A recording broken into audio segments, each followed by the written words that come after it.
Production లో ప్రధానమైన పాత్ర వహిస్తుంది. సెరటోనిన్ అంటే అచీవ్మెంట్ హార్మోన్ అన్నమాట.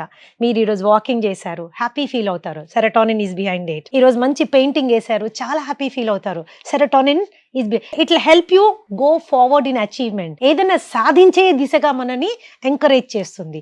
సాధించిన దాని మీద గర్వంగా ఫీల్ అవ్వడానికి, ఒక ఆనందం ఫీల్ అవ్వడానికి హెల్ప్ఫుల్ చేస్తుంది. ఓకే, ఇది లాంగ్ టర్మ్ హ్యాపీనెస్ అన్నమాట. ఇది ఏదైనా పని చేస్తేనే ప్రొడ్యూస్ అవుతుంది. పని చేసినా కొంతమందికి ప్రొడ్యూస్ అవ్వట్లేదు అంటే సెరటోనిన్ ప్రొడ్యూస్ అవ్వడం లేదు. అవును, సెరటోనిన్ ప్రొడ్యూస్ అవ్వడం లేదు అంటే స్ట్రాంగ్ గా B12 డెఫిషియన్సీ ఉండొచ్చు. ఇమీడియట్ B12 చెక్ చేయించుకోండి. అంతే కదా. ఇమీడియట్ B12 చెక్ చేయించుకోండి. ఒక నార్మల్ ఇండివిజువల్ కి B12 లెవెల్స్ 700 నుంచి 800 వరకు ఉండాలి. ఎంతవరకు? బతుకున్నంత వరకు. That's as simple as that. 450 కూడా నాట్ యాక్సెప్టెడ్, ఎందుకంటే రేంజ్ వాళ్ళు 250 నుంచి ఇస్తారు. రేంజ్ మీద మోసపోకూడదు స్వప్న, రేంజ్ మీద మోసపోకూడదు. రిసర్చ్ ఏం చెప్తుందో దాని మీద కొద్దిగా హోంవర్క్ చేసుకుని దాని మీద వెళ్ళాలి. B12 సెరటోనిన్ ప్రొడక్షన్ లో హెల్ప్ చేస్తుంది కాబట్టి.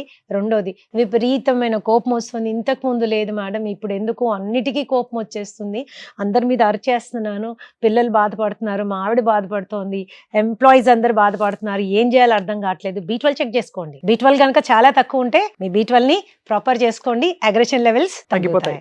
మీరు సప్లిమెంట్ వేసుకోవాలనుకుంటే సప్లిమెంట్ వేసుకోండి. లేని పక్షంలో B12 is definitely good from organ meat. Organ meats తీసుకున్నప్పుడు మంచి B12 పెరుగుతుంది. అది కానీ వెజిటేరియన్స్ కి it's a challenge. So vegetarians బాగా బీట్రూట్ కానీ, ఫ్లాక్ సీడ్స్ కానీ, ఆ తర్వాత న్యూట్రిషనల్ ఈస్ట్ అని దొరుకుతుంది, అది కానీ, లేకపోతే మీరు కొద్దిగా పులవబెట్టినవి ఎక్కువగా తీసుకోవడం, ఇలాగా మీరు తీసుకోవడం వల్ల చాలా బెనిఫిషియల్ అవుతుంది. కొద్దిగా హార్ట్ ఇష్యూస్ ఉన్న వాళ్ళు యాంగ్జైటీస్ కూడా ఉంటాయి కాబట్టి nitrates are very important for heart patients కాబట్టి బీట్రూట్ ని జ్యూస్ లాగా చేసుకోకుండా బీట్రూట్ ని ముక్కల్లాగా చేసుకుని నోట్లో పెట్టుకుని 32 సార్లు ఖచ్చితంగా నవిలి తినండి. కొన్ని ఓరల్ బ్యాక్టీరియా దాంట్లో కలవడం మూలాన జ్యూస్ కంటే చాలా ఎఫెక్టివ్ గా పనిచేస్తుంది. జ్యూస్ కంటే చాలా ఎఫెక్టివ్, కొత్తగా వింటున్నాను ఫస్ట్ టైం. చాలా ఎఫెక్టివ్ గా పనిచేస్తుంది. ఎన్ని ముక్కలు? 2-3 ముక్కలు. అండ్ సో ఇవి చాలా సింపుల్ టెక్నిక్స్ నేర్చుకోవడం మూలాన మనకి చాలా బెటర్మెంట్ ఇన్ లైఫ్ వచ్చేస్తుంది అన్నమాట. మ్యామ్, చాలా మంది ప్రేక్షకులు తెలుసుకోవాలనుకుంటున్నారు, శ్రీదేవి గారు ఇన్ని అద్భుతమైన విషయాలు ఎప్పుడు చిరునవ్వుతో చెప్తారు. మీ డయట్ రొటీన్ ఎలా ఉంటుంది? Do you avoid some things? మీరు ఏం చేస్తే మీరు ఇంత హ్యాపీ అండ్ హెల్దీగా ఉంటారు? See I tell you, happiness is a state of mind. నేను ఏమేమి సాధించాను, నేను ఏమేమి అనుకున్నవి ఎంతవరకు వెళ్ళాను అనే వాటి మీద మనకి అవగాహన ఉన్నప్పుడు, నన్ను నేను తీవ్రంగా ప్రేమించేటప్పుడు, నా మీద నాకు విపరీతమైన నమ్మకం ఉన్నప్పుడు, నా చెయ్యి ఎల్లవేళలా నేనే గట్టిగా పట్టుకునే శక్తి, ధైర్యము, నమ్మకం ఉన్నప్పుడు, happiness is your way of life. అంతే కదా మ్యామ్. అలా ఉన్నప్పుడు అన్ని తినొచ్చా, లేకపోతే జాగ్రత్త పడాలి? నేనేం చెప్తానంటే, ఇప్పుడు నా దగ్గరకు వచ్చినా ఇంకోళ్ళ దగ్గరకు వచ్చినా మనకి ఏది కావాలి అనేది చూసుకుని తినడం ఇంపార్టెంట్. మనం ఏం తినాలనుకుంటున్నాము నాట్ ఇంపార్టెంట్.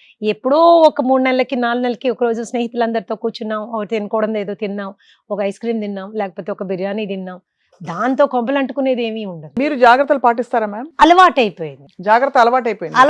అంటే 10 మందికి చెప్పాలంటే మనం పాటించలేకపోతే we cannot do that. Because మీరు ఎప్పుడు ఎల్లవేళలా స్లిమ్ గా ఉంటారు, you're smiling, you're balanced. So అందరికీ డౌట్, మీరు ఏం తింటారు, బ్రేక్ఫాస్ట్ కి ఏం తింటారు? ఈ క్వశ్చన్ నన్ను చాలా మంది క్లయింట్స్ అడుగుతారు. సో వాళ్ళకి నేను ఏం చెప్తాను తెలుసా? అందరూ నా ఆఫీస్ కి రండి, ఒక్కసారి నా ఆఫీస్ లో ఈ కుర్చీలో కూర్చోండి అని చెప్తాను. ఈ కుర్చీలో ఉన్న బరువులు, బాధ్యతలు, ఈ కుర్చీలో ఉన్న స్ట్రెస్లు, ఆందోళనలు, రెస్పాన్సిబిలిటీస్ ఎక్స్పీరియన్స్ అయినప్పుడు స్థిరంగా ఎలా ఉంటే ఇవన్నీ ఫేస్ చేయగలము అనే అనుభవం తెలిసిపోతుంది. సో అంతేకాని నవ్వే వాళ్ళందరికీ బాధలు లేవు, లేకపోతే సీరియస్ గా ఉన్న వాళ్ళందరికీ బాధలు ఉన్నాయి, నాట్ ట్రూ. బట్ ఆ ఎనర్జీ మనము డెవలప్ చేసుకోవాలి అంటే feel proud of your self. నాకేం లేదు, నాకు బిల్డింగ్ లేదు, బంగ్లా లేదు, ఇంకోటి లేదు, రంగు లేదు, రూపు లేదు, కూతురు లేదు, కొడుకు లేదు, ఎన్నో ఉంటాయి జీవితంలో డిసాటిస్ఫాక్షన్స్. కానీ ఏమేమి ఉన్నాయి అన్నది ప్రతిరోజు గుర్తు చేసుకున్న రోజున పొద్దున్న లేయగానే నాకున్నవన్నీ ఏంటి, బేసిక్ నడిచే కాళ్ళు ఇచ్చాడు భగవంతుడు, పనిచేసే చేతులు ఇచ్చాడు, చూడగలిగే కళ్ళు ఇచ్చాడు, వినగలిగే చెవులు ఇచ్చాడు, స్పందించే మనసు ఇచ్చాడు, ఆలోచించే బుర్ర ఇచ్చాడు, ఇంకేమీ ఇస్తాడు, అంతే కదా, అన్ని ఇచ్చేసాడు. దాన్ని నేను ఏ విధంగా ఉపయోగించుకుని ముందుకు వెళ్ళగలను? జీవితంలో సక్సెస్ కానీ నష్టం కానీ అన్ని అందరికీ వస్తూనే ఉంటాయి. ఏది ఎవరికి కొత్త కాదు, పాత కాదు, అందరికి అన్ని ఎమోషన్స్ ఉంటాయి, మీకు ఉన్నాయి. But still ma'am, what is your preferred food? My preferred food అనేది ఏమీ లేదు. I'm a fruit lover. నేను చాలా ఫ్రూట్స్ తీసుకుంటాను, నాకు చాలా ఇష్టం ఫ్రూట్స్. వారంలో 2 సార్లు ఖచ్చితంగా అన్నం తింటాను. ఆ మిగతా టైం అంతా రొట్టెలా? రొట్టెలు అస్సలు తిన్ను, వెజ్ వీట్ Gluten, అస్సలు gluten అని. తినను, అస్సలు వీట్ తినను, పాలు తాగను, పెరుగు, గుడ్ ఐ నాన్ వెజిటేరియన్, గుడ్లు బాగా తీసుకుంటాను. ఐఎమ్ చికెన్ లవర్, చికెన్ కూడా తింటాను. I'm fish lover because fish కూడా తీసుకుంటాను. లాట్ ఆఫ్ వెజిటేబుల్స్ తీసుకుంటాను. వంట చేయడం నా హాబీ కాబట్టి శుభ్రంగా చేసుకొని తింటుంటాను. అద్భుతం మ్యామ్. అందుకే ఇంతమంది మీకోసం వెయిటింగ్. అంటే మీరు వచ్చి మంచి విషయాలు చెప్తే దాన్ని చెప్పేటప్పుడే చాలా మంది ఓనప్ చేసుకుని అప్లై చేసుకోవడానికి సంసిద్ధులు అయిపోతారు. అది మీ ఎక్స్ప్లెనేషన్ టెక్నిక్ లో ఒక గొప్పతనం. సింపుల్ గా చెప్తారు, భ్రమ పదార్థాలు ఏముండవు, ఎగ్జాటిక్ పదార్థాలు ఉండవు, సింపుల్ గా మజ్జిగలో ఇంత కొత్తిమీర వేసుకు తాగండి, ఇలాంటివే చెప్తూ వచ్చారు మీరు. సో సైకోసోమాటిక్ డిజార్డర్స్ గురించి ఒక చాలా బ్యూటిఫుల్ ఇంట్రొడక్టరీ కాన్వర్సేషన్ అయింది మ్యామ్. ఏం చెప్తారు మా సుమన్ టీవీ ప్రేక్షకులకి ఇవాళ? ప్రాబబ్లీ ఒకసారి ఫ్రిడ్జ్ తెరిచి కూడా చూసుకోవాలి అందరం, అసలు ఏం పెట్టాం, ఏం ఫుడ్లు పెట్టాం మనం అని. సో అలాగా మస్ట్ హ్యావ్ ఫుడ్స్. ఇప్పుడు ఈ మధ్య అవకాడో అంటున్నారు, ఇంకేదో అంటున్నారు, అలా ఏమన్నా ఉన్నాయా that we can also apart from mind body మీద కూడా వర్క్ చేసుకోవడానికి? జనరల్ గా మేము ఏం చెప్తామంటే 2.5 నుంచి 3 లీటర్ నీళ్లు మస్ట్. అవును, 5-6 లీటర్ నీళ్లు తాగకండి, దిస్ వన్ థింగ్. రెండోది 5 కప్ థియరీ, అంటే 5 కప్పుల కూరగాయలు రోజులో మనం మన మీల్స్ లో ఇన్కార్పొరేట్ చేసుకోవాలి. 2 కప్పులు రా vegetable, 2 ఉడకబెట్టినవి, 1 green leafy vegetable. Green leafy vegetable అనగానే అందులో పప్పు, కూర అవి ఇవి వేయకండి, ప్యూర్ గ్రీన్ లీఫీ వెజిటబుల్. అమ్మో ఎవరు తినరండి మీరు చెప్తున్న 5 అయితే. I don't think that is important. ఇది మీరు ఎప్పుడైతే ఇన్కార్పొరేట్ చేసుకుంటారో ఆ బయోలాజికల్ సిస్టమ్ అనేది ఒక సైడ్ కి రావడం స్టార్ట్ అవుతుంది. వాటర్ సరిగ్గా తీసుకోండి. 6 to 7 hours minimum sleep, 6 to 7 hours minimum sleep. Basic exercise. ఉరికేసి నేను పెద్ద జిమ్ కోవర్ కాదు, and I want promote lot of exercise, ఎందుకంటే exercise plays only 20% role in our health. కాబట్టి 45 నిమిషాలు వాకింగ్. ఇందులో ఇప్పుడు ఈ మధ్య కాలంలో స్వప్న జాపనీస్ వాక్ అని వచ్చింది. That is actually giving promising results. మీరు నడిచే 40 నిమిషాలు 45 నిమిషాలు 3 నిమిషాల పాటు మీరు మాక్సిమం స్పీడ్ లో నడవండి, మీ శక్తి మొత్తం పెట్టి. ఆ తర్వాత 3 నిమిషాలు రిలాక్స్డ్ గా నడవండి, మళ్ళీ 3 నిమిషాలు చాలా స్పీడ్ గా నడవండి, మళ్ళీ రిలాక్స్డ్ గా నడవండి. This is more than enough for entire circulation to improve అన్నమాట, ఎంటైర్ టు సర్క్యులేట్. నేను బేసిక్ గా ఏంటంటే I preach or I believe in self love. మనము బాగా ప్రేమించుకున్నప్పుడు మన శరీరానికి కానీ మనసుకు కానీ కష్టం నష్టం కలిగించని ప్రవర్తనని అడాప్ట్ చేసుకుంటాం. That will help us mentally to be stable. అలాగే శరీర అవసరాలని గుర్తించి ఒక చిన్న ఎక్స్పర్ట్ దగ్గరికి ఎప్పుడైనా వెళ్ళి గైడెన్స్ తీసుకొని దాని ప్రకారంగా మనం ఫుడ్ ప్లాన్ చేసుకోవచ్చు. ఏ రుచికి మనం దూరం ఉండాల్సిన అవసరం లేదు. నాకు తీపి ఇష్టము, ఆరోగ్యంగా తీపి ఎలా తినాలో వందల రెసిపీస్ ఉన్నాయి, వెరీ మచ్, చాలా ఉన్నాయి. You don't have. And total గా షుగర్ అవాయిడ్ చేయాలి, స్వీట్ అంటే నేను తినకూడదు అలాంటిది ఏమీ లేదు, అన్నం తినకూడదు అలాంటిది ఏమీ లేదు. రీసెంట్ గా మేము ఒక చిన్న ప్రోగ్రామ్ చేసాం, అన్నాన్ని ఎన్ని విధాలు వండొచ్చు, ఏ టెక్నిక్ లో వండితే అసలు గ్లూకోజ్ పెరగకుండా ఉంటుంది అన్న దాని మీద కూడా ఇవ్వడమే homework. There is a solution for everything. కాబట్టి the only support line we can have, అంటే ఆరోగ్య స్థితిని మనం మెయింటైన్ చేయాలి అంటే ఒక లైఫ్ లైన్ లాగా ఆహారాన్ని మాత్రమే పట్టుకోగలం. కాబట్టి డెఫినెట్ గా మనకి ఈరోజు ఆహారం గురించిన అవగాహన యొక్క అవసరం చాలా పెరిగిపోయింది. మళ్ళీ పాండమిక్ కూడా మనకేం చెప్పింది అంటే ఆహారం ఔషధమే కాదు పరబ్రహ్మ స్వరూపం అని ప్రూవ్ చేసేసింది. కాబట్టి ఎవ్రీబడి ఈరోజు అందరు కూడా ఏ ఆహారం తీసుకుంటే నేను ఎలా ఉండగలను అనేటటువంటి ఒక ఉత్సుకత, ఇంట్రెస్ట్ అనేది అందరిలోనూ డెవలప్ అయింది. వాస్తవం. అందుకని ఈ రోజు ఆహారం మీద అవగాహన బాగా పెరిగింది, చాలా నేర్చుకుంటున్నారు, తెలుసుకుంటున్నారు, అది చాలా శుభ పరిణామం. కానీ ఒకప్పుడు ఇది నాకు పడేది కాదు, ఇది వాళ్ళకి పడదు అనేవాళ్ళు. ఇప్పుడు కొన్ని ఫుడ్స్ వింటే అందరూ నువ్వు చెప్తున్నారు. ఎందుకండి ఇప్పుడు ఫర్ ఎగ్జాంపుల్ మనం ఎంతో ఇష్టంగా మన స్టేపుల్ ఫుడ్ గా తినే తెల్లన్నం, అలాగే మనం పండక్కి చేసుకునే పాయసం, అందులో వేసుకునే చక్కెర, కళ్ళు తిరిగితే అమ్మ ఇచ్చిన చక్కెర నీళ్లు, ఇప్పుడు చక్కెర అనగానే అదేదో విషయం చూస్తున్నట్టు చూస్తున్నాం. దట్ ఈస్ బికాస్ అదే నేను ఇందాక చెప్పాను కదా, చాలా వరకు ఏంటంటే ప్రొడక్షన్ ఆఫ్ ది వస్తువుని ప్రొడ్యూస్ చేయడం ఎక్కువ క్వాంటిటీలో చేయాలనే దురాశతోటి జెనెటిక్ మోడిఫికేషన్ చాలా అయిపోయింది, అండ్ ఫైన్ గా పాలిష్ చేయడం చాలా ఎక్కువ అయిపోయింది. అండ్ దాని మూలాన ఏమైందంటే ద ఫుడ్ గ్రెయిన్స్ కూడా ఒక 50 సంవత్సరాల కింద ఉన్న ఫుడ్ గ్రెయిన్స్ ఇప్పటి ఫుడ్ గ్రెయిన్స్ కి ఎక్కడా పోలిక లేదు. అవి చాలా సూపర్ రిఫైన్డ్ అవ్వడం మూలాన, అందులో ఉన్నటువంటి కార్బోహైడ్రేట్ కంటెంట్ చాలా ఎక్కువ అవడం మూలాన, ప్లస్ ఫైబర్ అనేది అసలు లేకపోవడం మూలాన అతి త్వరగా డైజెస్ట్ అయ్యి బ్లడ్ గ్లూకోజ్ లెవెల్స్ ని విపరీతంగా ప్రభావితం చేస్తోంది. కాబట్టి అన్నం అనగానే ఒకప్పుడు అన్నం పరబ్రహ్మ స్వరూపం అంటే ఈరోజు అన్నమా అమ్మ వద్దు అనే పరిస్థితికి మనం ఏర్పడిపోయాం. వాస్తవం. That is how it is. So అప్పటికి ఇప్పటికి మనకి చాలా మార్పులు వచ్చేసాయి. ఇక్కడ ఇంకొక మోస్ట్ ఇంపార్టెంట్ విషయం ఏంటి అంటే ఆ రోజుల్లో మనకి పెద్ద సీరియస్ స్ట్రెస్ కండిషన్స్ ఏమి ఉండేవి కాదు స్వప్న. టుడే ఏంటంటే ప్రతిదీ స్ట్రెస్సే. పిల్లల చదువులు బ్రహ్మాండమైన స్ట్రెస్, భార్యాభర్తల రిలేషన్షిప్ అది ఒక స్ట్రెస్ఫుల్ కండిషన్ చాలా మందికి. అలాగే ఉద్యోగాల్లో మన బాధ్యతలు, మనం నిర్వహించే బాధ్యతలు ఏదైనా తీసుకోండి, పొద్దున పనమ్మాయి రావడం దగ్గర నుంచి రాత్రి ఈ బయటికి వెళ్ళిన వాళ్ళు ఇంటికి చేరేంత వరకు ప్రతిదీ స్ట్రెస్సే, ప్రతిదీ చాలా స్ట్రెస్సే. ఆ స్ట్రెస్ కూడా ఏంటంటే మితిమీరింది. మనం తట్టుకోలేనంత స్ట్రెస్ ఉండడం మూలాన ఆ విపరీతమైనటువంటి ఒత్తిడి మన శరీరాన్ని, శరీర అంగాలని విపరీతంగా ప్రభావితం చేస్తోంది. It is actually damaging to the entire body. అంటే మనకి ఫిజికల్ డ్యామేజ్ ఒకటి ఉంది, సైకలాజికల్ డ్యామేజ్ ఉంది, ఎమోషనల్ డ్యామేజ్ ఉంది. ఈ డ్యామేజ్ అంతా ఏం చేస్తుందంటే శరీర అవయవాలని కృంగతీస్తోంది. రకరకాల స్ట్రెస్, రకరకాల ఇన్ఫ్లుయెన్సెస్ తోటి రకరకాల ఆ ఆర్గన్స్ ని, వాటి యొక్క పనితీరుని లాగి పడేస్తోంది. మనకు తెలియట్లేదు, తెలియకుండానే మనము ఆ ఊబిలోకి వెళ్ళిపోతున్నాం. తర్వాత ఆహారం మార్చుకోవాలి అని ఈ మధ్య కాలంలో మనము రియలైజ్ అయ్యాం. ఆలోచనలని, భావాలని, భావోద్వేగాలని కూడా నియంత్రించుకోవడం చాలా ముఖ్యం అనేది ఇప్పుడు నీడ్ ఆఫ్ ద డే అన్నమాట. So everybody should know what is a psychosomatic disease. Psychosomatic disease అంటే ఏంటి అని తెలవాలి.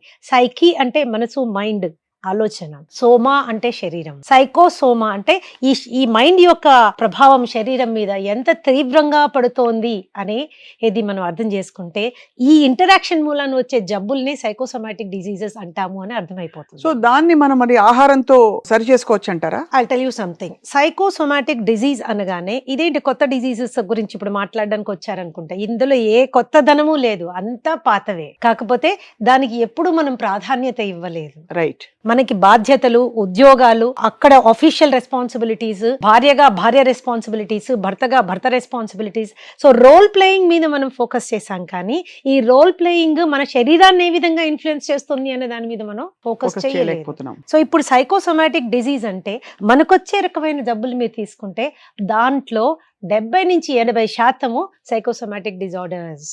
ఉదాహరణకి ma'am, diabetes psychosomatic disorder, yes. Blood pressure psychosomatic disorder. Hypothyroidism psychosomatic disorder. మానసిక సమస్యల గురించి నేను చెప్పట్లేదమ్మా. మానసిక సమస్యల్లో ప్రధాన కారణము మన అనుభవాలు, భావాలు, భావోద్వేగాలు, సామాజికమైనటువంటి ఇన్ఫ్లుయెన్స్, ఇవన్నీ చాలా రోల్ ప్లే చేస్తాయి. I'm speaking about the general diseases. మనకు సహజంగా వచ్చేటటువంటి జబ్బుల గురించి మాట్లాడుతున్నాను. సో ఇవన్నీ కూడా మనసుకి చాలా దగ్గరగా సంబంధం కలిగి ఉన్నాయి. చర్మాన్ని తీసుకోండి మీరు, చర్మ వ్యాధులకి మనసుకి చాలా దగ్గర అనుబంధం ఉంది, చాలా దగ్గర అనుబంధం ఉంది. Whether it is dermatitis, whether it is eczema, whether it is psoriasis, ఇవన్నీ కూడా దే ఆర్ సైకోసోమాటిక్ డిజీజెస్. అంటే ఏ ఆలోచనలు వస్తే మనకు అలాంటి వ్యాధులు వస్తాయి? అది ఏ ఆలోచనలు అనే క్లాసిఫికేషన్ కంటే it is the influence of the stress. అది స్పెసిఫిక్ ఆలోచన అని మనం చెప్పలేము. అలా చెప్పేవి డిజీజ్ క్లాసిఫికేషన్ మళ్ళీ చెప్తాను.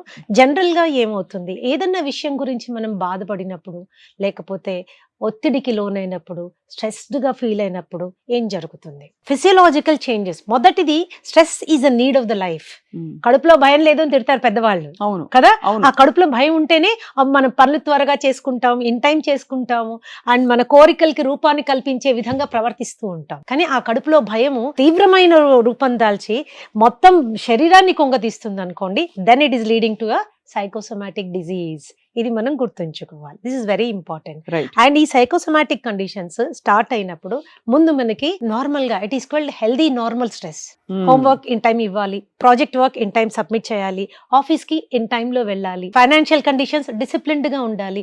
దీని మూలాన వచ్చే చిన్న చిన్న స్ట్రెస్ ని, చిన్న ఒత్తిడిని హెల్దీ స్ట్రెస్ అంటాం. అది లేకపోతే జీవితం చాలా అస్తవ్యస్తం అయిపోతుంది, ఓరియంటేషన్ ఉండదు. సెకండ్ లెవెల్ కి వచ్చేసరికి కొద్దిగా ఎక్కువ అవుతుంది. కొద్దిగా ఎక్కువైనప్పుడు this condition is called neurosis. ఎందుకంటే నాడీ మండలాన్ని తీవ్రంగా ఉత్తేజపరుస్తుంది. ఇట్ ఇస్ నెక్స్ట్ లెవెల్లో it is disturbing the nervous system అన్నమాట. That condition is called neurosis. అక్కడే మనం గుర్తు తెచ్చుకోవాలి, గుర్తు పట్టాలి. ఏంటి నేను ఇంత డిస్టర్బ్ కాకూడదు. అంటే ఏమవుతుంది ఆ టైంలో? కాళ్ళు తిరిగినట్టు అనిపించచ్చు, కాళ్ళు చేతులు గుంజినట్టు అనిపించచ్చు, గుండె గబగబా కొట్టుకున్నట్టు అనిపించచ్చు, వామిటింగ్ వస్తుందేమో అనిపించచ్చు, నిద్రపోలేకపోవచ్చు, రెస్ట్లెస్ గా అటు ఇటు తిరుగుతుండొచ్చు, ఈ చేతులు ఇలా కొంతమంది పెదవులు కొరికేసుకుంటూ ఉంటారు. ఇవన్నీ ఏంటి న్యూరోసిస్. ఈ చేతులు ఇలా అనుకోవడం అంతేనండి. ఈ మధ్య అదే అందరం అనుకుంటున్నాం, అందుకని కరెక్ట్ గా చెప్పారు. చాలా ఏదైనా స్ట్రెస్ రాగానే ఇలా ఇలా ఉత్తేసుకుంటుంటాం, లేదా అటు ఇటు తిరిగేస్తుంటాం. This is a neurotic condition. అంటే నాడీ మండలం ఉత్తేజపడుతోంది. ఇది విపరీతంగా అవసరం లేకుండా ఉత్తేజపరిచినప్పుడు it will lead to weakness అన్నమాట. ఇక్కడ నుంచి ఇది only physical condition, only physical condition. ఇక్కడే గుర్తుపట్టి భావాల్ని భావోద్వేగాల్ని కంట్రోల్ చేసుకున్నాం అనుకోండి, అది ఫర్దర్ వెళ్ళే అవకాశం ఉండదు. అది మనం రియలైజ్ కాని పక్షంలో న్యూరోసిస్ నుంచి నెక్స్ట్ స్టేజ్ ఇస్ కాల్డ్ సైకోసిస్. అంటే మైండ్ కూడా ఎఫెక్ట్ అవ్వడం స్టార్ట్ అవుతుంది. భయము, fear, anxiety, stress, aggression, disappointment, disagreement, you know ఇలాగ మీరు ఎన్నో రకాలైనటువంటి మానసిక పరిస్థితుల్ని గురించి మనం చూడదు. That is a psychotic effect. అంటే న్యూరోసిస్ దాటితే కానీ మనం సైకోసిస్ లోకి వెళ్ళం. న్యూరోసిస్ లోనే మనం గనక దాన్ని ఏ సమస్యనైనా పట్టుకోగలిగితే మనం నెక్స్ట్ స్టేజ్ కి వెళ్ళే అవకాశం. జనరల్ గా అది మనం పట్టుకోలేము, ఎందుకంటే అది ఒక స్టేజ్ అనే గుర్తించాం, స్టేజ్ అనే గుర్తించాం. అంతే కదా మ్యామ్. నెక్స్ట్ లెవెల్ కి వెళ్ళిపోతాం, సైకోసిస్. సైకోసిస్ లెవెల్లో మనకి కోపము, బాధ, దుఃఖము, డిప్రెషన్, యాంగ్జైటీ, ఎన్ని భావాలు ఉంటాయో అన్ని మనకు వచ్చేస్తుంటాయి. This is the third level. Fourth level ఏంటి అంటే ఇవి రెండు గనక ఒకదాన్నొకటి మీట్ అయితే, బాడీ అండ్ మైండ్ ఒకదాన్నొకటి ఇంటరాక్ట్ చేయడం స్టార్ట్ అయితే, దట్ ఈస్ కాల్డ్ సైకోసోమాటిక్. ఎంత బాగా చెప్పారు మ్యామ్ విడమర్చి. అంటే ఇన్ని స్టేజెస్ మనం ఇగ్నోర్ చేసి శరీరం ఇంకా మైండ్ గివప్ చేసేసి శరీరం మైండ్ ఒకటైపోతే అది ఎక్కడికి పోవాలో తెలియక శరీరంలోకి ఒక వ్యాధిగా పరిణమిస్తుంది. అది ఏమవుతుందంటే మనసు శరీరాన్ని, శరీరం మనసుని డామేజింగ్ లెవెల్ వెళ్ళిపోతాయి అన్నమాట. ఇంకా శరీరానికి తట్టుకునే శక్తి లేదు, మనసుకి కంట్రోల్ చేసుకునేటటువంటి శక్తి లేదు. ఇటువంటి పరిస్థితుల్లో అది సైకోసోమాటిక్ డిజార్డర్ కింద మారిపోతుంది. ఈ సైకోసోమాటిక్ డిజార్డర్స్ లో కూడా టిష్యూస్ అంటే కండరాల్ని డామేజ్ చేసే లెవెల్ కి కొన్ని వెళ్ళిపోతాయి. ఆటో ఇమ్యూన్ కండిషన్స్ కి వాటికి కండరాల్ని డామేజ్ చేసే కండిషన్స్ కొన్ని వెళ్తాయి. కండరాల్ని డామేజ్ చేయకుండా ఉపరితలం మీద అంటే జస్ట్ స్కిన్ మీద, హెయిర్ మీద, స్లీప్ మీద, మూడ్ మీద ఇలాంటి డిఫరెన్సెస్ వచ్చేటటువంటి కండిషన్స్ కొన్ని ఉంటాయి. But when they creep in side ఏమవుతుందంటే భయంకరమైన జబ్బులకి స్టార్టింగ్ పాయింట్ అయిపోతాయి. ఎక్కడో చిన్న డిసప్పాయింట్మెంట్, ఏదో చిన్న విషయానికి యాంగ్జైటీ ఫీల్ అయ్యాం, ఏదో చిన్న రిలేషన్షిప్ లో చిన్న డిఫరెన్స్ వచ్చింది, అక్కడే దాన్ని మనం కంట్రోల్ చేసుకోని పక్షంలో అది ఇంతింతాయి వటుడింతాయి అన్నట్టుగా పెరిగి పెద్దదయ్యి మనసును ఆక్యుపై చేయడమే కాకుండా శరీరాన్ని డ్యామేజ్ చేయడం స్టార్ట్ అవుతుంది. లైఫ్ స్టైల్ డిజీజెస్ అని మనం చెప్తాం, కానీ అందులో ప్రధానమైన పాత్ర మనసు, మైండ్ నుంచి. సో డయాబెటీస్, హైపర్ టెన్షన్, ఇవన్నీ పిసిఓడి, థైరాయిడ్, ఇవన్నీ దే ఆర్ సైకోసోమాటిక్. గుండె దగ్గరకు వచ్చేసరికి 90% గుండె జబ్బులు సైకోసోమాటిక్. 90% గుండె జబ్బులు స్ట్రెస్ వల్ల అంటూ ఉంటాం మనం. అంటే ఊతపదంలో 100% ఏదన్నా కేటగిరీ జబ్బులు సైకోసోమాటిక్ అని మనం కేటగరైజ్ చేసామంటే జీర్ణకోశానికి సంబంధించిన జబ్బులు, gut health issues. So gut is a different thing. I'm speaking about the digestive disorders. ఓహో, అంటే అజీర్తి చేయడం, బ్లోటింగ్ ఉండడం, గ్యాస్ ఉండడం, అండ్ వీటితో పాటు తిన్నది పైకి తనుకు రావడం, లాట్ ఆఫ్ థింగ్స్. పేర్లు ఏమన్నా ఉండొచ్చు, gastric trouble, gastritis, acidity, acid reflex, ulcers, hiatal hernia, then you can go ఇంకా కిందకి వెళ్తున్న కొద్దీ మనకి we have so many intestinal ulcers, duodenal ulcers, అలాగే కాన్స్టిపేషన్, హెమరాయిడ్స్, పైల్స్ నుంచి ఆఖర స్టేజ్ కోలోరెక్టల్ క్యాన్సర్స్ వరకు మానసిక పరిస్థితి చాలా తీవ్రమైన ఇంపాక్ట్ చూపిస్తుంది. Especially stress. చిన్న స్ట్రెస్సే కదా అని మనం దాన్ని ఇగ్నోర్ చేయడానికి లేదు, అది లేదు అని ప్రవర్తించడం ఇంకా చాలా భయంకరమైంది. అవును, స్ట్రెస్, యాంగ్జైటీ ఉన్నప్పుడు దాన్ని హ్యాండిల్ ఎలా చేయాలి అనుకోవడాన్ని ప్రాసెసింగ్ అంటారు. స్ట్రెస్, యాంగ్జైటీ ఉన్నప్పుడు అది లేదు అన్నట్టు ప్రవర్తిద్దాం, దాన్ని మర్చిపోదాం, ఇంకోటి ఏదో చేసి దాన్ని పక్కకు నెట్టుకుందాం అనుకునే దాన్ని కోపింగ్ అంటారు. This lot of difference between processing and coping. Coping ఏం చేస్తుందంటే we're trying to put the things under the carpet. అంటే లేదు, నాకు స్ట్రెస్ లేదు, లేనట్టు నేను ప్రవర్తిస్తాను. అలా ప్రవర్తించాలి అంటే కడుపులో ఉండే ఆ యాంగ్జైటీని ఎలా కంట్రోల్ చేస్తాము? టీలు తాగేస్తాం, కాఫీలు తాగేస్తాం, కూల్ డ్రింకులు తాగేస్తాం, ఐస్ క్రీములు తినేస్తాం, చాక్లెట్లు తినేస్తాం, అన్నం తినేస్తాం, పిజ్జాస్ అండ్ బర్గర్స్ అంటే కార్బోహైడ్రేట్ కంటెంట్ ఉన్నది ఏదేది ఉంటుందో అవన్నీ మితి మీరి తినేస్తాం. ఎందుకు? తాత్కాలిక ఉపశమనం కోసం. ఆ పొట్టలో ఉన్న గడబడి, ఆ కడుపు బాడీలో ఫీల్ అవుతున్నటువంటి ఆ స్ట్రెస్ ని తగ్గించడం కోసం ఇవన్నీ చేసుకుంటూ వెళ్ళిపోతాం. ఇవి కొంతకాలమే పనిచేస్తాయి. ఆ తర్వాత ఏమవుతుంది? ఆ స్ట్రెస్ లెవెల్ లోపల ఇంకా పెరుగుతూ పోతుంది. అప్పుడు ఇవి చనిపోవు, ఇంకొంతమంది పిల్లల్లో కనుక మనం గమనించినట్లయితే లౌడ్ గా మ్యూజిక్ వినడం, గట్టిగా మ్యూజిక్ పెట్టుకుని ఈ పిల్లలు వింటున్నారా, ఎంగ్జైటీకి సిమ్టమ్, జాగ్రత్త పడండి. బాత్రూమ్ లో స్నానానికి 40 నిమిషాలు 45 నిమిషాలు గంట చేస్తున్నారా, this is also a symptom of stress, coping. It is also a symptom of stress. And even washroom కి వెళ్ళి టాయిలెట్ మీద ఎక్కువసేపు కూర్చోవడం కూడా స్ట్రెస్. ఎగ్జాక్ట్లీ, వెళ్ళి రారు 20 minutes 30 minutes 40 minutes అయినా రావట్లేదు అంటే there is some anxiety, we have to understand. And not only those things, చాలా ఉత్తేజభరితమైనటువంటి యాక్టివిటీస్ చేస్తుంటారు కొంతమంది పిల్లలు. ఫర్ ఎగ్జాంపుల్ వీడియో గేమ్స్ ఆడడము, లేదా చాలా అడ్రినాలిన్ రష్ ఉండేటటువంటి, చాలా ఎగ్జైట్మెంట్ ఉండే ఫుట్బాల్ మ్యాచెస్, లేకపోతే బాక్సింగ్ మ్యాచెస్, ఇవి చాలా విపరీతంగా చూస్తుంటారు. You should understand the child is under going stress. ఏదో యాంగ్జైటీ ఉంది, అది ఏంటి అనేది మనము we have to focus on, we have to focus. ఈ స్టేజెస్ దాటిపోయిన తర్వాత వీడియో గేమ్స్ లోకి వెళ్ళడం, అక్కడి నుంచి అడిక్షన్స్ రావడము, అది పోనోగ్రఫీ అడిక్షన్ కావచ్చు, వీడియోగ్రఫీ అడిక్షన్ కావచ్చు, ఈటింగ్ అడిక్షన్ కావచ్చు. All addictions are based in anxiety and stress, uncontrolled anxiety and stress లోంచి పుట్టుకు వస్తాయి ఇవన్నీ. సో ఇక్కడ ఒక క్వశ్చన్ మ్యామ్, మనం మామూలుగా హ్యాపీ హార్మోన్ ఫుడ్స్ అని ఏదో బ్రాడ్ గా పెట్టేస్తాం, ఈ ఫుడ్స్ తింటే ఎప్పుడు మీరు హ్యాపీగా ఉంటారని. అసలు ఇలాంటి డిజార్డర్స్ కి, కండిషన్స్ కి, వాటికి తావుందంటారా అసలు? డెఫినెట్లీ. స్ట్రాబెరీస్ ఏవో చెప్తాం, అంటే they make us feel good, chocolate ఒకటి.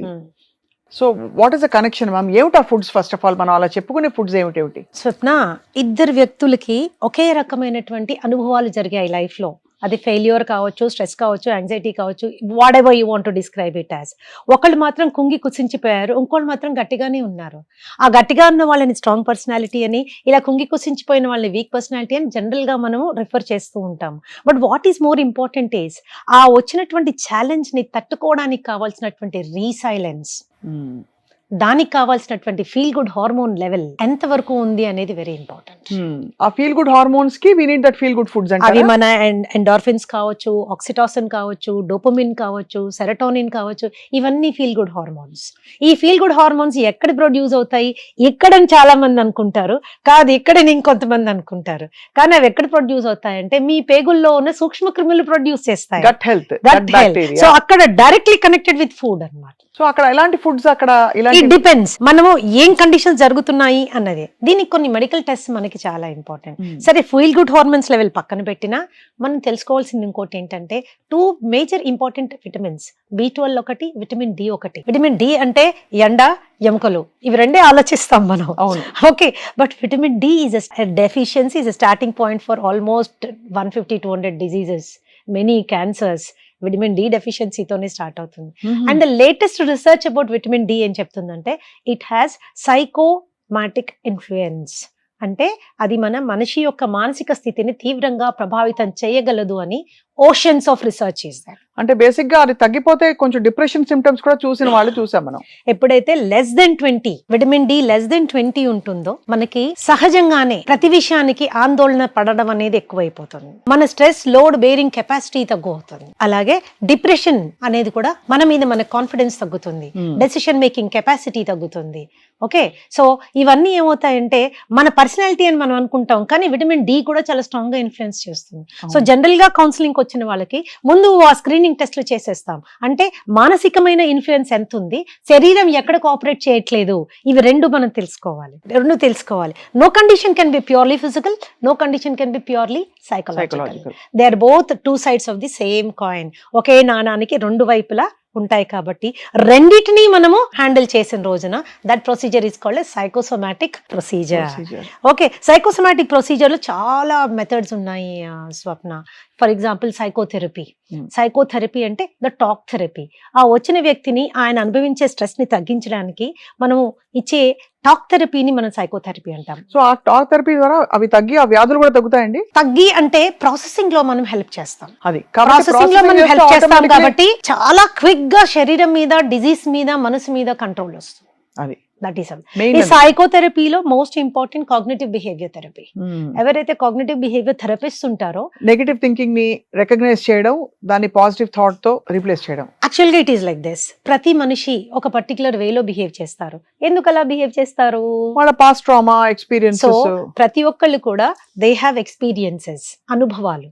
Experiences will create faiths and beliefs, నమ్మకాలు నిజాలు, ఎక్స్పీరియన్స్ క్రియేట్ చేస్తుంది. అవి once faiths and beliefs are formed, attitude is created. ఆ ఫెయిత్స్ అండ్ బిలీవ్స్ నుంచి యాటిట్యూడ్ క్రియేట్ అవుతుంది.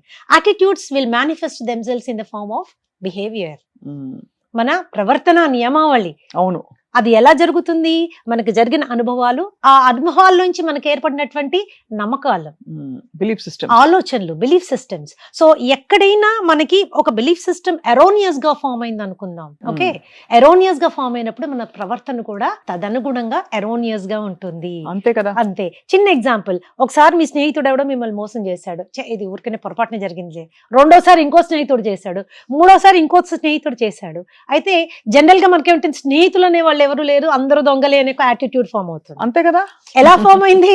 మన ఎక్స్పీరియన్సెస్. మరి మన ఎక్స్పీరియన్సెస్ ఎగ్జాస్టివా? అవన్నీ కరెక్టా? అవన్నీ రాంగా? They are different. కానీ అప్పుడు దాన్ని ఎలా రిజాల్వ్ చేసుకోవాలి అక్కడికక్కడ? సో మనం ఎప్పుడైతే when we go through CBT process లో వెళ్తామో, డీప్ డౌన్ వెళ్తామో, వాళ్ళ అనుభవాలు, వాళ్ళ నమ్మకాలు, బిలీఫ్ సిస్టమ్స్ గురించి మనం డిస్కస్ చేసుకుంటామో, దెన్ ఎక్కడ ఎర్రర్ ఉన్నది అన్నది క్లయింట్ ఎప్పుడైతే రియలైజ్ అవుతాడో క్షణంలో మారిపోతాడు. ఆ క్షణం ఎప్పుడు వస్తుంది చెప్పలేము. it is a time taking procedure. So this is psychotherapy when you want to go. దీంతో పాటుగా there are physical therapies. అంటే there can be massaging, there can be exercise, there can be yoga, there can be spirituality. They are all therapies. They are all very effective. ఇవన్నీ మనకి effective గా పనిచేస్తాయి. కానీ చాలా అద్భుతంగా అండ్ చాలా తేలికగా ఇన్కార్పొరేట్ చేయగలిగిన therapy food therapy will work effectively. ఎందుకు? రోజు తినాలి మనం. అంతే. రోజు ఖచ్చితంగా తినాలి. ఏ పని చేసినా చేయకపోయినా, ఆలోచించినా చించకపోయినా, భోజనం మాత్రం తప్పదు. అక్కడ గనక మనము మైండ్ ని కంట్రోల్ చేసుకోగలిగేటటువంటి ఆహారాల దిశగా మనం వెళ్ళామనుకోండి, చాలా వరకు అది మైండ్ ని కావాల్సిన సపోర్ట్ బాడీ ఇస్తుంది. ఆ సపోర్ట్ తీసుకుని మైండ్ బాడీని సపోర్ట్ చేస్తుంది. So it's a 2-way process అన్నమాట. సో ఆ ఫుడ్స్ ఏంటి మ్యామ్? ఆ ఫుడ్స్ తినే మెథడాలజీ ఏంటి? కంఫర్ట్ ఫుడ్ అని వింటాం. Nothing is comfort food. ఏముండదా?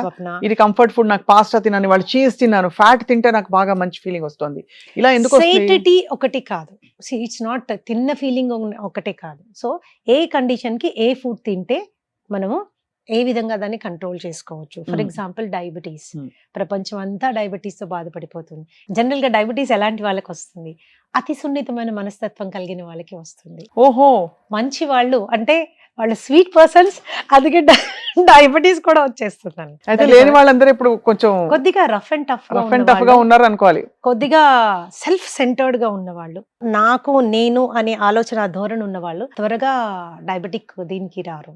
Psychological aspects మనం చూసుకుంటే వెరీ హైపర్ సెన్సిటివ్, అతి సున్నితమైన మనస్తత్వం కలిగిన వాళ్ళు, వాళ్ళకి కలిగిన బాధలు, కష్టాలు, నష్టాలు ఇవన్నీ మర్చిపోలేనటువంటి మనస్తత్వం కలిగిన వాళ్ళు, వాటన్నిటిని ఇక్కడ స్టోర్ చేసుకునే వాళ్ళు. ఒక చిన్న బాధ కలగగానే ఇవన్నీ ట్రిగర్ అవుతాయి అన్నమాట. లాస్ట్ టైం కూడా ఇలాగే జరిగింది, మొన్న కూడా ఇలాగే జరిగింది, ఆ వాళ్ళు కూడా నన్ను ఇలాగే చేశారు, నాకే ఎందుకు జరుగుతుంది? ఈ ప్రశ్నకు జవాబు ఉండదు. ఇట్లాంటి మనస్తత్వం ఉన్న వాళ్ళు ఎక్కువ మానసిక ఆందోళన చెందుతారు అన్నమాట. ఎక్కువ మానసిక ఆందోళన చెందినప్పుడు there is all the disturbance, blood sugar levels, అది మామూలుగా ఆర్గ్యుమెంట్ చేస్తే పెరుగుతుంది, మామూలుగా కొద్దిగా బాధపడినా షుగర్ పెరుగుతుంది, ఏడ్చి అప్సెట్ అయ్యారనుకోండి 40-50 యూనిట్లు పెరిగే అవకాశం ఉంటుంది. కాబట్టి వ్యూవర్స్ అందరికి నా సలహా ఏమంటే, కోప్పడండి, కొట్లాడండి. ఒక టైం అయిన తర్వాత ఇంకా కొట్లాడితే బీపీ పెరుగుతుందేమో, షుగర్ పెరుగుతుందేమో, నాకు అవసరమా లేదా అన్నది ఒక చిన్న నిర్ణయం తీసుకోండి. ఎక్కడ ఫుల్ స్టాప్ పెట్టాలి అన్నది మీకు తెలిసినంత బాగా ఇంకెవరికి తెలియదు. కూర్చొని సలహాలు ఇవ్వడం చాలా ఈజీ, ఎందుకంటే life situations are different. Right. ఇది చాలా ఇంట్రెస్టింగ్ అబ్జర్వేషన్ మ్యామ్. అలాగే మనకి ఇతర ఇంకా డిసీజెస్, క్యాన్సర్ అనేది ఒక చాలా, of course cancers, auto immune disorders అన్ని కూడా సైకోసోమాటిక్ ఇన్ నేచర్. ఒకటి కొన్ని విషయాలు బేసిక్ క్లాసిఫికేషన్ చెప్తాను చూడండి. ఎక్కువగా స్ట్రెస్ ఫీల్ అయ్యేవాళ్ళు, త్వరగా యాంగ్జైటీ ఫీల్ అయ్యేవాళ్ళు, వీళ్ళకి ఉదరకోశ వ్యాధులు, అంటే all complete digestive system gone, they are always in fight or flight mode. So వాళ్ళని కౌన్సిల్ చేసినప్పుడు వాళ్ళకి సైకోసోమాటిక్ హీలింగ్ ప్రొసీజర్ లో భాగంగా ఫుడ్ థెరపీ చేసినప్పుడు from flight or fight mode నుంచి రీసెట్ అండ్ డైజెస్ట్ మోడ్ కి వచ్చేస్తారు. ఆ మోడ్ చేంజ్ చేసినప్పుడు స్టెబిలైజ్ అయిపోతారు. But anxiety will cause all these diseases, gastritis దగ్గర నుంచి కోలోరెక్టల్ క్యాన్సర్స్ వరకు. This is another. Coming to the next one, that is aggression, కోపం 2 రకాలుగా ఉంటుంది. సహజంగా కోపం బయటికి అనేస్తూ ఉంటారు. ఇంకొంతమంది రిప్రెస్డ్ ఫీలింగ్స్, అంటే Angers. అన్ని లోపల అంచుకుంటారు, తట్టుకుంటారు, ఒక టైంలో బర్స్ట్ అయిపోతారు. సో విపరీతం కోపం. ఈ కోపం ఏం చేస్తుంది, లివర్ ఫంక్షన్ ని తీవ్రంగా దెబ్బతీస్తుంది. లివర్ డిసీజెస్ స్టార్ట్ అవుతాయి. అలాగే భయం లేనిదే మన జీవితంలో ముందుకెళ్ళలేం. కానీ ఆ భయం మనం భయపెట్టకూడదు. అంతే కదా. తీవ్రమైన భయాందోళన, లోన్లీనెస్, ఒంటరితనం, ఇవన్నీ కూడా క్యాన్సర్స్ కి. ఇవి అన్ని ఏంటంటే కిడ్నీ ఫంక్షన్ ని తగ్గించేస్తాయి. Kidney function. Okay. Kidney function ని కాబట్టి ఇలాంటి భావాలు మనం ఎక్స్పీరియన్స్ చేసేటప్పుడు సాధ్యమైనంత వరకు వాటిని మనం ఎదుర్కొనే స్ట్రాటజీ తీసుకోవాలి. అణచిపెట్టే స్ట్రాటజీ కాదు, ఎదుర్కొనే. యాక్సెప్ట్ చేయండి. ఒక్కళ్ళే ఉన్నారు, పిల్లలంతా US లో ఉన్నారు, భర్త చనిపోయారు, నేను ఒక్కదాన్ని ఉన్నాను, నేను ఎందుకు ఇలా ఉన్నాను అనుకోవడం కంటే, అవును నేను ఇలా ఉన్నాను, ఇట్స్ ఓకే, పర్వాలేదు, ఉన్న దాంట్లో నేను సంతోషంగా ఉండడానికి ట్రై చేస్తాను, బతికున్న బిడ్డల్ని సంతోష పెట్టడానికి ట్రై చేస్తాను. That's way you look at it. అంతే కదా. That's the way you look at it. So when you control all of them, that's a different thing. Then when you come to trauma, అంటే అయిన వాళ్ళు చనిపోవడం, అయిన వాళ్ళు మనకి బాగా దూరం అయిపోవడం, చాలా అనుకోని విధంగా తీవ్రంగా మనము హ్యూమన్ రిలేషన్షిప్స్ లో చాలా చేంజెస్ రావడం, ఇలాంటివి ఏం చేస్తాయంటే ఊపిరితిత్తుల జబ్బులు స్టార్ట్ చేస్తాయి. ఇలాంటి ట్రామా ఉన్నప్పుడు రిలీఫ్ చేయించుకోవాలి. మనం అవ్వలేకపోతే ఖచ్చితంగా ఎక్స్పర్ట్స్ దగ్గరికి వెళ్ళి ట్రామా రిలీఫ్ చేసుకుంటే ఈ ఒత్తిడి తగ్గుతుంది, బాడీ మీద ఆల్రెడీ లంగ్స్ మీద ఒత్తిడి తగ్గుతుంది. సో ఇవి జనరల్ థింగ్స్ చెప్తున్నాను నేను. Sudden intense stress will cause heart issues. అంతే కదా. సడన్ తట్టుకోలేనంత sudden intense stress will cause heart issues. ఇవి బేసిక్ వాళ్ళ క్లాసిఫికేషన్. సైకోసోమాటిక్ డిజార్డర్స్ అంటే బేసిక్ గా మనసులో మొదలయ్యి అది అనేక లేయర్స్ ని దాటుకుంటూ ఇంకా తీవ్ర స్థాయికి వెళ్ళిపోయిన తర్వాత శరీరంలో పరిణమించడమే ఈ వ్యాధులని మీరు చెప్తున్నారు. ఇవన్నీ సో క్యాన్సర్స్ కావచ్చు, ఆటోఇమ్యూన్ డిజీజెస్ కావచ్చు, స్కిన్ డిజీజెస్ కావచ్చు, లైఫ్ స్టైల్ డిజీజెస్ అని ఈరోజు మనం చెప్పుకునే డిజీజెస్ కావచ్చు, దెన్ ఇన్సోమ్నియా, అన్నిటికంటే భయంకరమైన జబ్బు ఇది, నిద్ర రాకపోవడం, ఇన్సోమ్నియా. అక్కడ ఇన్సోమ్నియా నుంచి మళ్ళీ మనకి బోల్డ్ అన్ని జబ్బులు, ఒబేసిటీ, ఊబకాయం, ఇవన్నీ కూడా they are psychosomatic in nature. కాబట్టి కేవలం ఆహారాన్ని మాత్రమే మార్చినంత మాత్రాన ఎఫెక్ట్ ఉండదు. కేవలం మనసును మాత్రమే కంట్రోల్ చేసుకోవాలి, అది కూడా పాసిబుల్ కాదు. ఈ రెండింటిని ఒకదాని చెయ్యి ఒకదానికి అందిస్తే అప్పుడు డెఫినెట్ గా రిజల్ట్ వస్తుంది, స్లోగా అయినా వస్తుంది. అండ్ పర్సనాలిటీ అండ్ హెల్త్ అన్ని మార్పులు వస్తాయి. మన శరీరానికి సంబంధించిన అవగాహన మనకి పెరుగుతుంది. దాన్ని ప్రేమగా చూసుకోవాలనేటటువంటిది మనకి అర్థం అవుతుంది. ఎవరో మనం ప్రేమగా చూసుకోవడం కాదు, మనం దాన్ని ప్రేమగా చూసుకోవాలి, దానికి కావాల్సింది పెట్టాలి. ఎక్కువ భావోద్వేగాలకి లోను కానియకూడదు. మనని మనం ప్రేమించుకోలేకపోతే, మనని మనం గౌరవించుకోలేకపోతే, మన చెయ్యి మనం గట్టిగా పట్టుకోలేకపోతే ఎవరు పట్టుకుంటారు? Nobody. So it is that support or that relationship between food and ఎన్నో రకాల therapies, as I told you, psychotherapy ఉంది, ఆస్టియోథెరపీ ఉంది, ఎక్సర్సైజ్ థెరపీ ఉంది, క్రియేటివ్ థెరపీ ఉంది, యోగా ఉంది, స్పిరిచువల్ థెరపీ ఉంది, ఫుడ్ థెరపీ ఉంది.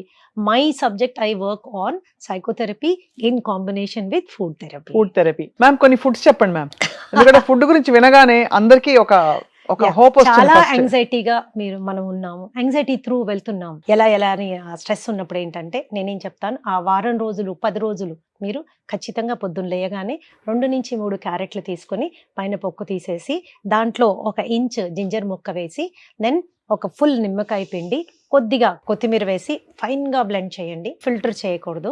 దానిలో నీళ్లు యాడ్ చేసుకొని ఒక 200 ml పరగడుపున రోజు తాగండి. దానిలో ఉన్న బీటా కెరోటిన్ యాంగ్జైటీ అంటే నర్వస్ సిస్టమ్ ని కంట్రోల్ చేస్తుంది. రైట్. సహజంగా మీకు ఒక సపోర్ట్ వస్తుంది. సపోర్ట్ అని నేనేమంటున్నానంటే యాంగ్జైటీ తగ్గిపోతుందా కాదు, యాంగ్జైటీ మూలాన శరీరం శుష్కించకుండా ఆగుతుంది. అది న్యూరోసిస్ నుంచి సైకోసిస్ కి వెళ్లకుండా ఆగుతారు. అండ్ ఎప్పుడైతే అది కొంచెం స్లో డౌన్ అవుతారో, మనిషికి ఉన్న బ్రెయిన్ చాలా గొప్ప brain Swapna, it will take up. దానికి కొంచెం టైం ఇచ్చారంటే ఇట్ విల్ స్టార్ట్ ఇమిడియట్ గా పుంజుకుంటుంది మళ్ళీ. మ్యామ్ అలాగే చాలా ఇన్ఎక్స్ప్లికబుల్ గా పొద్దున ఒక రోజు లేవగానే వీపంతా ఇలాగా గుణపంత ఎవరో కొట్టినట్టు నొప్పులు వస్తాయి. అది ఎందుకు వస్తుంది అసలు? అంటే హెల్దీగా ఉండేవాళ్ళు మామూలుగా బాగా, స్ట్రెస్ అయినా అది నిద్ర లేకపోవడం ఉండొచ్చు. రిప్రెస్డ్ ఫీలింగ్స్, కడుపులో మనకి ఏదో బాధ ఉంది కానీ ఆ బాధ లేనట్టుగా నటిస్తూ అందరితో నవ్వుతూ మాట్లాడతాం, అందరితో సినిమాకి వెళ్తాం, ఫ్రెండ్స్ దగ్గరికి వెళ్తాం, ఏదో నచ్చిన ఫుడ్ తింటాం, అయినా ఆ బాధకి సొల్యూషన్ రాదు. ఎందుకంటే the trigger has not been removed. ఏ కారణం చేత మనకు ఆ బాధ కలుగుతోందో ఆ బాధని మనం నివారించే పరిస్థితిలో లేము, అది మన చేతిలో లేదు, కానీ అది మనని ఎఫెక్ట్ చేస్తా ఉంది. లేదు లేదు అనుకుంటూ నటిస్తున్నాం. ఆ నటన ఏం చేస్తుందంటే మానసికంగా కుంగదీస్తుంది మనం. అక్కడ నుంచి శరీరంలో నొప్పులు వచ్చేస్తాయి. దానికి ఏం తినాలి, ఏం నొప్పులు చేయాలి? రావచ్చు, కడుపులో నొప్పి రావచ్చు, విపరీతంగా చెమటలు పట్టచ్చు, గుండె దడ రావచ్చు, వామిటింగ్ అవ్వచ్చు.